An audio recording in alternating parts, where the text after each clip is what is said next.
6월 10일 수요일 정례브리핑을 시작하겠습니다. 6월 10일 0시 기준 새로운 신규 확진 환자는 50명입니다. 지역사회 감염이 43명, 나머지 7명은 해외 유입 사례입니다. 6월 10일 0시까지 발생한 확진 환자는 모두 11,902명이며 1,015명의 환자들이 현재 치료를 받고 계십니다. 총 사망자는 276명이고 어제 안타깝게도 2분이 사망하셨습니다. 고인의 명복을 빌고 유가족분들께 깊은 위로의 말씀을 전합니다.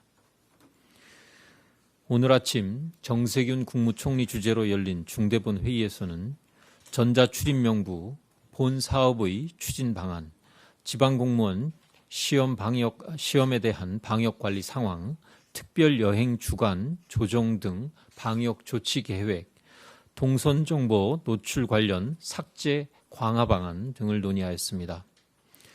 정세균 국무총리께서는 수도권의 감염 추세가 여전히 우려스럽다고 언급하시면서 거짓 진술로 역학조사를 방해하거나 고의, 중과실로 방역수칙을 위반한 행위에 대해서 관련 법에 따라 엄정하게 대응할 것이라고 강조하였습니다. 또한 대구시의 긴급 생계자금과 관련하여 대구시의 환수 절차를 신속히 추진하고 책임을 묻는 조치를 취할 것을 지시하였습니다. 오늘 수도권 환자 발생 현황에 대하여 말씀드리겠습니다. 오늘 0시 기준 신규 확진 환자는 말씀드린 대로 50명입니다. 그 가운데 지역사회에서 감염된 환자가 43명입니다. 수도권에서 40명이 발생하였으며 그 이외에서 강원 1명, 경남 2명의 확진자 3명도 수도권과 관련된 감염으로 파악되고 있습니다. 수도권의 지역사회 감염자 숫자가 매일 30명 내지 50명 수준으로 증감을 반복하고 있는 상황입니다. 특히 제도권 밖의 취약시설과 소규모 모임을 중심으로 산발적인 연쇄 감염이 계속되고 있습니다. 정부는 이러한 사각지대 해소를 위해 방역수칙 준수 여부를 일제 점검하는 노력을 기울이고 있습니다. 그러나 모든 사적인 모임이나 시설을 점검하는 것은 현실적으로 어려운 일입니다. 수도권 주민들과 사업장의 자발적인 협조가 필수적인 상황입니다. 모든 다중이용시설, 소모임 등에서 마스크를 착용하고 거리 두기와 같은 방역수칙을 보다 철저히 준수해 주실 것을 당부드립니다. 필수적이지 않은 모임이나 약속은 취소해 주시고 밀폐된 장소에서 밀집하여 밀접한 접촉이 일어나는 시설은 이용하지 말 것을 요청드립니다. 정부는 사각지대 취약시설에 대한 선제적인 점검을 강화하는 한편 방역 조치를 방해하거나 고의, 중과실로 방역 수칙을 준수하지 않아서 집단 감염을 일으키는 경우에 대해서는 형사고발, 구상권 청구 등 법적 책임을 엄정하게 물을 예정입니다. 오늘부터 전국의 유흥지점, 노래 연습장 등 8종의 고위험 시설에 대하여 전자 출입 명부가 의무화됩니다. 그 이외에도 지자체에서 재량에 따라 전자 출입 명부 적용을 명한 시설도 의무 적용 대상에 포함됩니다. 이러한 시설이 아니더라도 자율적으로 앱을 설치하여 사용하는 것은 가능합니다. 학원의 경우 인센티브를 통해 참여를 독려하는 방안을 추진할 예정입니다. 방역 당국은 이번 본 사업 실시에 앞서서 지난 6월 1일부터 7일까지 시범 사업을 진행한 바 있습니다. 일부 고령층이 어려움을 겪는 것을 확인하여 PASS, 패스 등 QR코드 발급 회사를 보다 확대할 예정이며 이용 방법에 대한 홍보를 강화하고 있습니다. 잠시 후 이 자리에서 관련 영상을 함께 하는 시간을 갖도록 하겠습니다.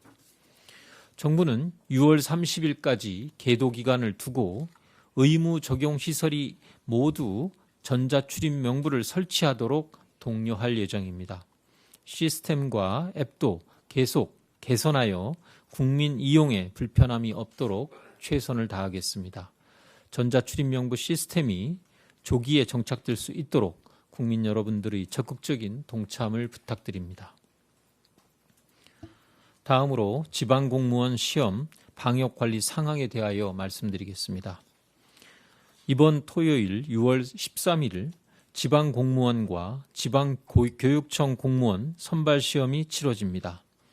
예상 응시자 규모가 두 시험을 합쳐서 30만여 명으로 준비하고 있습니다. 수도권의 산발적인 연쇄 감염이 계속되고 있는 상황에서 치루어지는 시험이라 응시자를 비롯해서 국민 여러분들의 불안감이 크다는 것을 잘 알고 있습니다. 행정안전부와 교육부 등 시험 주관부처와 방역당국은 안전한 시험 시행을 최우선 목표로 두고 강화된 방역 대책을 마련하였습니다. 시험실당 수용 인원을 예전의 30명에서 20명으로 줄여 밀집도를 낮추고 거리두기와 사전 발열 체크, 유증상자 별도 시험실 배정 등 방역 관리에 만전을 기하고 있습니다. 응시생들도 예비 공직자로서 책임감을 가지고 시험 관리인의 방역 조치에 철저히 따라주실 것을 당부드립니다. 다음으로 2020년 특별 여행 주간 기간 조정 등에 대하여 설명드리겠습니다. 정부는 코로나19 발생 이후 침체된 국내 여행 시장을 살리기 위해 특별 여행 주간을 점검하고 있었습니다. 하지만 최근 수도권의 집단 감염이 반복되고 있는 점을 감안해서 지역 이동을 유발하는 특별 여행 주간을 6월 20일에 시행할 예정이었으나 7월 1일부터로 열흘 연기하였고 또 그 기간 동안 열흘 단축하기로 결정하였습니다.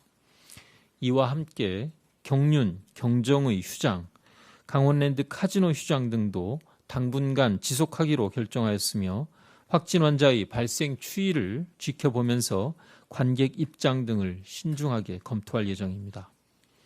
코로나19로 인하여 일상생활에 제약이 많아지면서 국민들께서 많이 답답해하고 계실 것을 잘 알고 있습니다. 정부는 수도권 감염 확산세를 조속히 진정시켜 국민 여러분이 국내 여행과 스포츠를 안전하게 즐기실 수 있도록 최선을 다하도록 하겠습니다. 다음은 확진자 동선 정보에 대한 관리 개선 방안을 말씀드리겠습니다. 그간 공개 기한이 지난 확진 환자의 동선 정보가 인터넷상에서 계속 노출되고 있어 개인의 사생활 침해와 더불어 동선에 포함된 업소의 2차 피해가 발생하고 있었습니다. 이를 위해 각 지자체가 한국인터넷진흥원으로 동선 정보 삭제를 요청하도록 하고 진흥원은 여러 인터넷 사이트의 동선 정보를 모니터링하여 삭제를 강화하도록 개선하였습니다. 또한 인터넷 사업자와 언론사에 대해서도 기한이 지난 코로나19 동선 정보를 삭제하도록 요청하겠습니다. 동선 정보의 공개와 삭제에 관한 법령 개정도 검토하는 등 개인정보 보호를 위하여 계속 제도를 보완해 나가겠습니다. 어제 인천의 한 선별진료소에서 근무하시던 간호사 3분이 쓰러진 일이 있었습니다. 가만히 있어도 땀이 나는 더운 날씨 속에서 방호복을 입고 검사에 매진하다 일어난 일이라 안타까운 마음을 금할 길이 없습니다. 올라가는 기온과 함께 의료진들의 피로도도 함께 올라가고 있는 것을 보여 걱정이 매우 큽니다. 정부는 여름철을 맞아 선별진료소의 근무 조건과 환경을 개선하는 운영수칙을 새로 마련하여 조치하였습니다. 특히 레벨 D 보호구 이외에도 조금은 더 더위에 견디기 쉬운 전신 가운 4종 세트를 착용할 수 있도록 하고 근무자의 휴식을 위한 냉방 공간을 설치하며 오후 피크 시간에는 운영을 축소하는 등의 내용이 포함되어 있습니다. 또한 선별진료소 에어컨 가용에 필요한 냉방비도 지원될 수 있도록 신속히 조치하겠습니다. 지금 우리가 누리는 이러한 부분적인 일상의 회복은 방역의 최일선에서 헌신하시는 의료진과 방역 종사자들 덕분에 가능하였습니다. 이분들의 부담을 조금이나마 덜어드릴 수 있는 길은 국민 모두가 언제 어디서나 방역 수칙을 철저히 지키는 것뿐입니다. 더운 날씨 속에서도 우리의 일상을 지키기 위해 헌신하고 계신 의료진과 방역 종사자분들에게 감사하다는 마음을 전하며 브리핑을 마치겠습니다. 감사합니다.